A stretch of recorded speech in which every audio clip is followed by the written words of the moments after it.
Well, this kind of is the first of two subjects we have debating the NFL, and it's kind of undergoing an image problem. Obviously, the Ray Rice, Darren Sharper things. But the one I kind of want to talk about right now, which you guys brought up before the show, is the N-word, the controversial word that's been in the media a lot recently, especially with sports. And apparently, I believe the rule is every time the officials hear it, you get flagged 15 yards, I believe. You cannot use it at all on the field. Yeah. So I'm interested to hear what your guys' take on this. Do you think it's a good rule, a bad rule, or just kind of an unforceable rule that you really couldn't implement well? I think it's going to be hard to... I think you're going to see a lot of yellow flags on the field. I know it happens by what I've heard. They even had a whole outside the lines. Yeah, I wanted to see that. I wasn't able to. I wasn't able to either. And Michael Wilbon stole the show there, just speaking his mind.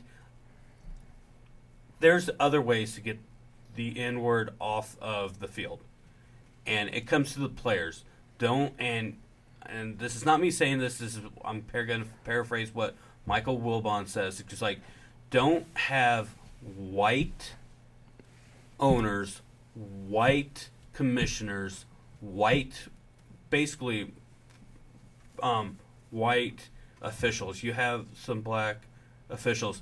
Don't have them tell the NFL how to or how not to use the N-word.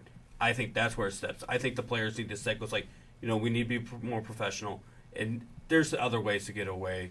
Yeah. Fine them. If you know who, especially the player is, fine them if you hear them, because they've got the game. They have the film. Why do you think they block out the sound after each play down there? Because they know it's going on. I don't think penalties is the right way to go. Like I said, you're going to see a lot of yellow flags, and is there a certain amount then the team gets fined? I don't get it. I think it's just a stupid rule. Just leave it alone. There's already too many penalties nowadays in games anyway. I'm fine with this.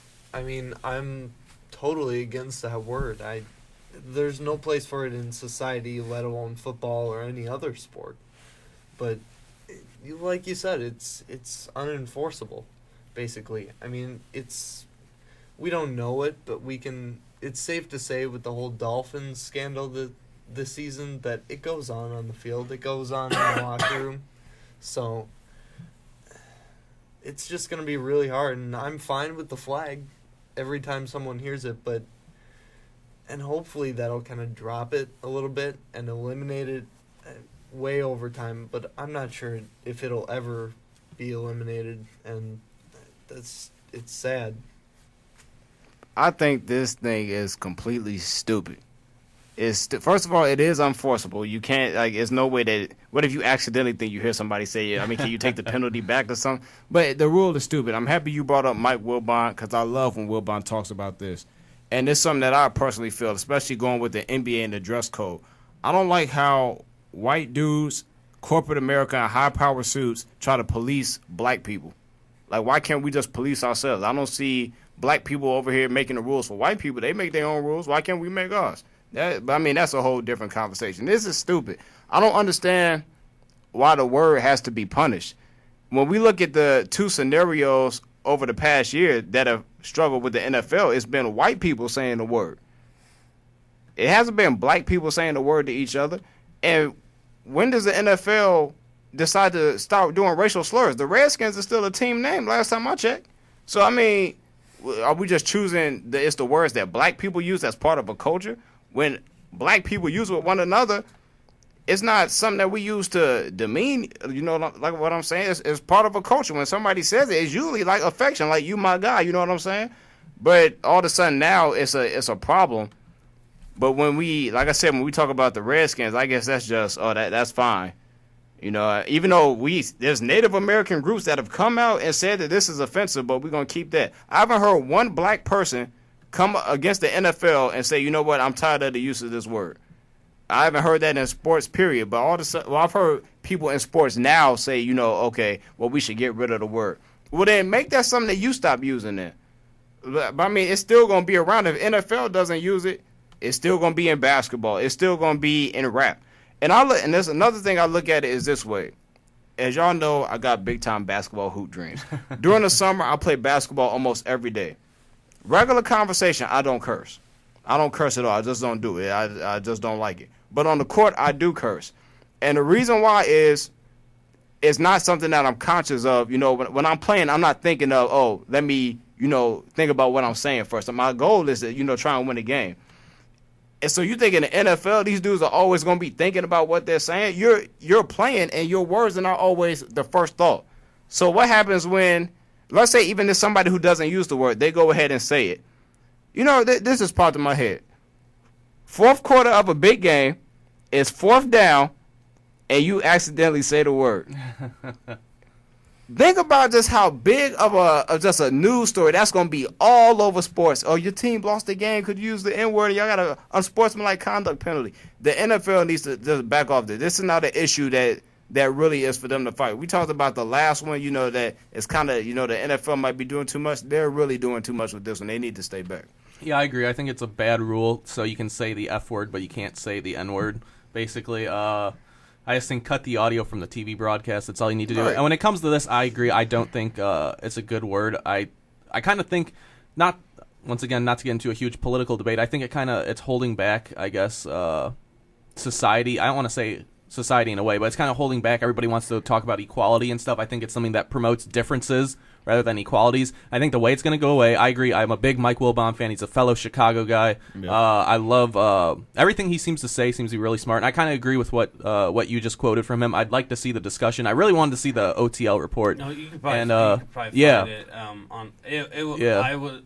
I gained more respect for Wilbon each time I hear him talk. Yeah, I really wanted to see it because it's a very interesting subject. I think it goes back to really the black community. It's got to be accepted and deterred by them before you could see it anywhere else. Exactly. And specifically, if we're going to talk football, it's got to be from the players. It's got to be the leadership of the organization or just the leadership of the players, the opposite of a Richie Incognito, a guy who's going to be like, yeah, we're not going to tolerate that stuff. Exactly. Like, we're going to act like professionals. We're going to act like, I guess, grown men in a way.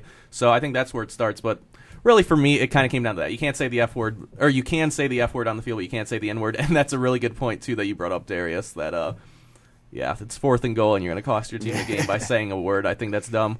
And, two, I once again agree with you said when I don't swear too much unless I'm kind of joking around with friends, but when I'm on the court, my girlfriend says, too, I'm a different person. She doesn't like me when I play basketball or football because I'm super competitive. And even if it's just like we had an intramural game Monday and we lost and I was super depressed, swearing all the time. I was out there yelling, swearing at my teammates.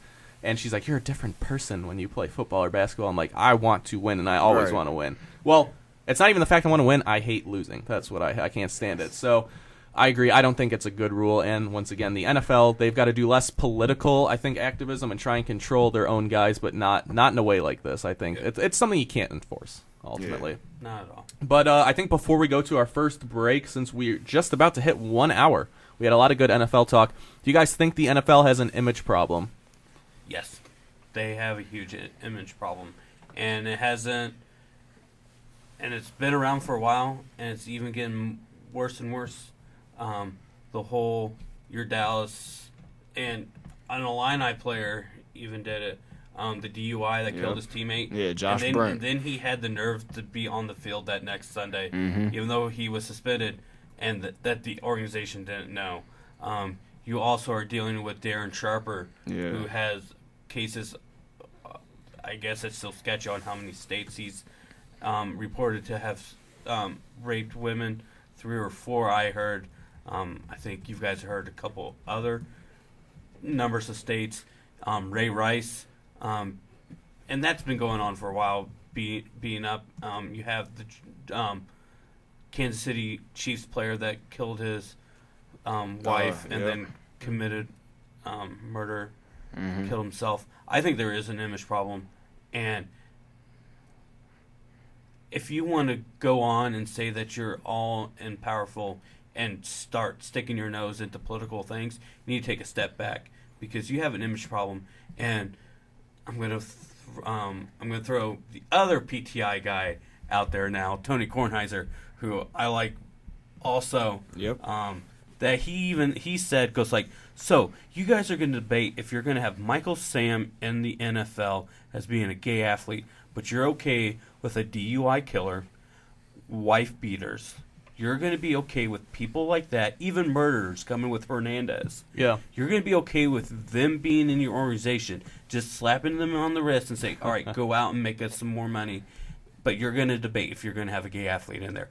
No wonder why it takes so long for gay athletes to get into the major sports. There's an image problem. Roger Goodell needs to take his $49 million he made this year and focus on that before he wants to get a team in L.A. or London. He needs to work on the image because I hate what the image looks like. You see the bright, polished ones on Sunday, but when it comes not on Sunday, it gets destroyed, but it stays around for a couple days. Then another Sunday hits, and then it gets washed away. No, I'm glad you brought up Goodell because he's kind of in his reign. He was that disciplinary guy who really cracked down in his first couple of years, but now he's gotten a little lenient a bit. And I do believe the NFL is an image problem. I think the NFL has grown so huge that it likes to just show off their games and fancy NFL Network and ESPN and all these places with, gosh, these guys are amazing athletes and they should get more money and such like that. But it's a dirty game right now, I think, with all the concussion talk and the wife beaters, the murders, everything you said, Ryan. That needs to be cleaned up. And Roger Goodell, you're probably not listening. I don't know if he is. No, Darius has got that. I think he's on vacation right now. You know, they just had the combine. He's taking the day off. Yeah. Anyways, one piece of advice for him. One sport in professional sports in America right now that is doing great is the NBA. David Stern left that game with... Yeah. It's awesome right now. Popularity is growing. The players are growing. They're not getting in as much trouble as they were early back in the 2000s, a little bit more. Mm-hmm. Go have a talk with David Stern and see what he can do. I mean, it would probably be an enlightening experience for him. I'm happy you brought up the NBA because that's where I was going to go with this. The NBA, like you said, has definitely become almost it's very rare almost that you hear, a story of problems in the NBA. And the NFL does have an image problem. But still, the NFL is more popular. But still, when you look at America as a whole, not necessarily people who look at it like we do, who are sports fans, but people who are outside just looking in, they'll say that the NBA is filled more with thugs. Just think about that for a minute. Why is it that the NFL makes almost double the money, has double the popularity, but has more image problems? Y'all know what it is, don't you? I'm going to tell you why it is. Because the NBA has one thing that the NFL doesn't. Black faces of the league. NFL, when you think of the faces of the league, it's quarterbacks, Tom Brady, Peyton Manning. Good dudes, you don't hear no problems out of them. You hear Adrian Peterson even. He's the guy who... Right, Adrian Peterson every now and then. And then when you heard Adrian Peterson, remember he had the whole story with his son had died. But then he didn't even know his son. All that came after. Who's the faces of the NBA? LeBron James, Kevin Durant. Never have, just like Tom Brady and Peyton Manning, they have never had any legal issues at all. But yet the NBA is still a league full of thugs. Yeah. How does that work? Yeah, I'm glad that you both brought that up because that's where I was going to go as well because I think in response to your question, it's just ignorance, people who are ignorant, or maybe I don't want to go out and call these people racist, but... Yeah, I wouldn't either. They're just ignorant. That's what it is. I think, too, it's people are quick to judge, quick to stereotype, and Absolutely. They see the problem with the problem and the good thing about the NBA is because these guys, they don't wear a helmet, they don't wear a cap, even they don't even wear a hat. As you see their face, and they're wearing tank tops, so you see the arms. You see the J.R. Smith, who is literally covered in tattoos. Even LeBron, he's got full sleeves, I think full bodies now. He's gotten almost his whole canvas covered. Stuff like that. And these are some of the nicest guys you'll ever meet. Like LeBron, I saw today, bought his entire team WWE Championship belts, which I thought was pretty cool. He's always on Instagram, like posting about his mother. Same with Durant. Durant's really involved with his mom. You see all these guys, you don't hear too many stories. I mean, we're going to get to it in a second when we talk NBA at the other side of this quick break. Yeah. But you get the occasional Raymond Felton, I guess, Gilbert Arenas thing. Exactly. But, I mean, nobody's perfect. And I applaud David Stern. A lot of, I don't want to call them ignorant basketball fans, but they kind of harp on David Stern. It's always popular to hate the commissioner, hate the guy in charge. But I really like what Stern did, specifically in the 80s and 90s. Well, that's a different conversation for a different time. I do think the NFL has an image problem. It's a little bit overblown, but I don't think it necessarily goes with the NFL. I think it goes to elementary school and also especially college. I think these are kids who are never told no. They get anything they want. In high school, they're passing through their classes because they're good at sports. Like I heard a couple stories where a kid went to Auburn, I believe it was, and this was the early 2000s. One of my kind of older friends told me when he was in high school, and he did track. The coach didn't care if he practiced or not. He'd hop. What he did for practice, he'd come an hour late, hop over the fence, run sprints for 20 minutes, and leave while the rest of the kids practiced for like 3 hours. And they didn't care. He'd show up, win every event because he was a freak in nature. And it doesn't matter who you are. All these kids are catered to. They never hear the word no. They get everything they want. It's even worse, I think, in college to a way because they're taking, a lot of them, especially the ones who go on to be prominent athletes in the NFL, they're taking, women's history or just, like you said earlier before the show, Ryan, all 100 level classes. They're all 2 years of school. And then I just think I don't want to call them spoiled, but they're immature in a way. They don't have, I think it's kind of character building where you have to work for what you get. I'm not saying they don't work on the field, but off the field they haven't had to work at all. At least a lot of them, not to sum them all up. And that's when I see the story, the ESPN 30 for 30 broke. Yeah. I really sometimes don't feel sorry for them because they should have been taught that by the NFL or by their family or anybody that would tell them. That's why I'm glad they're doing it, but I really don't feel sorry for them because when you become a pro, I think you need to be professional, and you need to step up and be a man. And you're not going to get everything. Your NFL career could be done after 2 years, and you need to have something for a back plan. And most of them don't. I understand what you're saying with that, and I agree. I don't necessarily feel all the way sorry for them. That 30 for 30 was great, by the way. That's one of my favorite ones. But you said that they have to become professional and be a man. When they get money, it's not like all of a sudden maturity. Just like, you get a fairy tale and then you just magically mature. And you mentioned their families. A lot of these guys, they come from neighborhoods that, who are they learning from? Their families are begging them for money all the time once they make it. And then, I don't feel sorry for them because they do get involved with dumb businesses that they should do more research on. So it is partly their fault. And also, a lot of them are too ignorant to listen. Like you said, the NFL talks to them. The NBA talks to them. Herm Edwards does. Yes. If you cannot listen to Herm Edwards, he is a great speaker. If you cannot listen to him and take it to heart, then you are dumb and you deserve not to have any money like that. Because he can motivate you to do anything. He would be a great preacher on TV and have you send him money because a lot of people probably would. For some holy water. He is that good of a speaker. And if you can't listen to these high people that's been in position and seen players that have gone through this.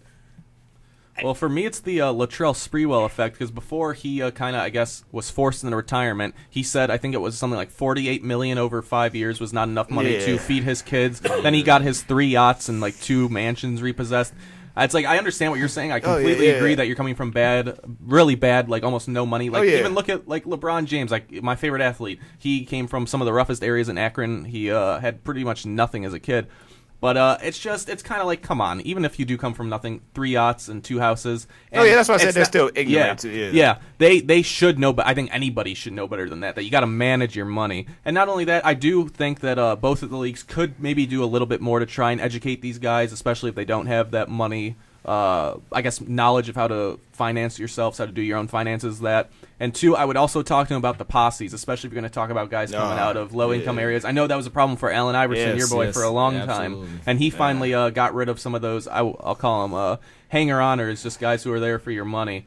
And I think that's the thing they definitely need to be told, because I've seen a lot of these guys, their posse can get them into a lot of trouble. Not just taking your money, but making you look bad where your posse does something you weren't even there. I think that's what happened to Ray Lewis, I believe, with that whole thing. It was somebody in his posse that was the one who get into trouble, and then it comes back on him. So that's definitely something I'd like to see the NFL, NBA, all the pro sports kind of make a fact on. Act professional is the basic point. I'm glad you brought that up, Ryan. Do your finances responsible. All these players say that, it's a game. It's the game that you were paid nothing to do, and now you're getting all this money. I get that, but it's a job, too.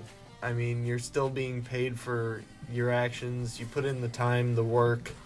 Act Act it on the field, act it off the field. Take care of your family, fine, but don't get involved with the wrong people. Yeah, I think it's definitely common sense, and we had a good debate right here on C4 Sports. I'm really proud of that one. A lot of insightful things. We changed everybody's minds. We enlightened everybody with that one.